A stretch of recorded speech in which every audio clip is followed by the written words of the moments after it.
While new polling data ahead of elections shows that young people in South Africa are increasingly concerned about their future, according to a survey done by charity organization Ichikowitz Family Foundation, young people feel limited by their choices on the ballot. 58% of those who would vote in favor of the African National Congress, the 12% for the DA, and 9% suggest that they would elect the EFF. So to unpack this further, I'm joined by the foundation's executive chairman, Ivor Ichikowitz. Ivor, thanks a lot for joining us on Morning News today. Young people have been the biggest topic when it comes to these elections, and unfortunately some rhetoric and sentiment shared by many young people is that they don't know who to vote for because they don't know who stands up for their rights, especially 25 years into our democracy.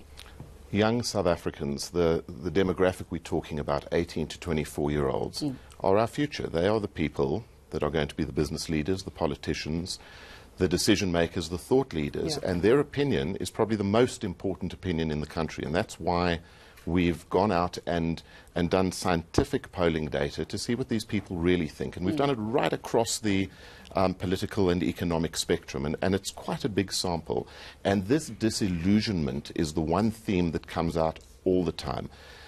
Young South Africans don't have a political home today, and that is very concerning. If you think about it, our history came about because of the fact that young South Africans made a choice. They decided that their democracy was important to them, and they got out and they made their opinions known, and they did that because they had a political home. The ANC was their political home. Today, the polling data, the science is telling us that these people are more disillusioned than they've ever been before, and they don't know what decisions to make, and that's very, very concerning. That is very interesting, because if they feel as though the African National Congress, which at the time, when you're speaking about the liberation movement, a significant portion of them were young people at the time. Our ministers were young at the time, you know, in terms of the liberation struggle. One would think that they would maybe even share different sentiment towards the EFF, since the EFF is seen as a younger party, you know, a breakaway from the African National Congress, but now its own entity, which constitutes a lot of young people. But that's not what the stats are saying? The stats are showing something really interesting. You're quite right. My generation would say that the EFF would be the natural home for young South Africans because they want radical change.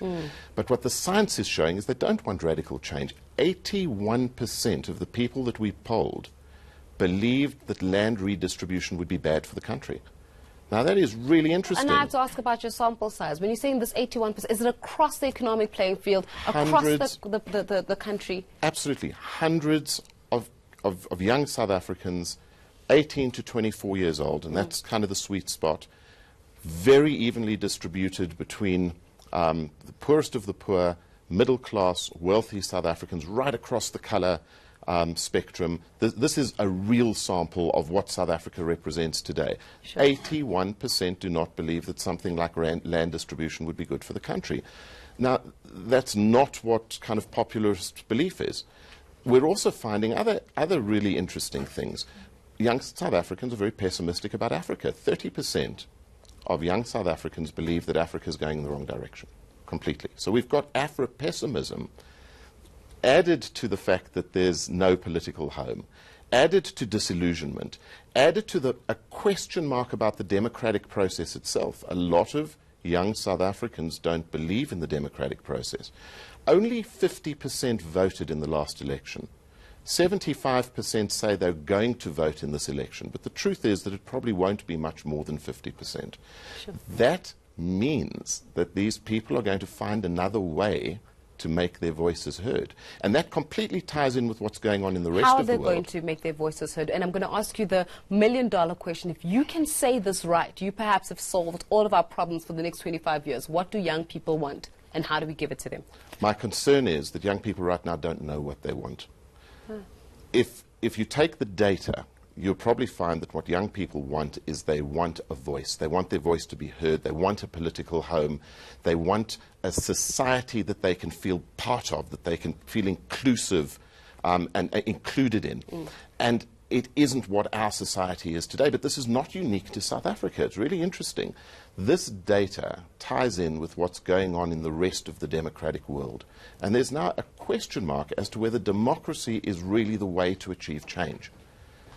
The risk we have is if the political leadership doesn't heed this call, doesn't get to the bottom of what young people want, and I'll give you my opinion in a minute, you are going to find that young people are going to start voting with their feet. They're going to do what they're doing elsewhere in the world, which is take to the streets and create a populist agenda, which is going to be very challenging for whoever the next government is going to be. Now, unfortunately, we've run out of time, and we'd love to go into that, but it almost reminds me of what's happening currently in France with the Yellow Vest protests, protesting against the present and high fuel price and the high cost of living, where people are actually taking to the streets now because they feel as though they're not being heard. But we're going to leave our conversation there. Insightful revelations from the study in itself, and hopefully political parties are listening to you this morning. I hope so too. Ivor Ichikowitz giving us more information and insight, especially ahead of the elections, in terms of that million-dollar question really is, what do young people want? And are political parties actually able to give them what they want?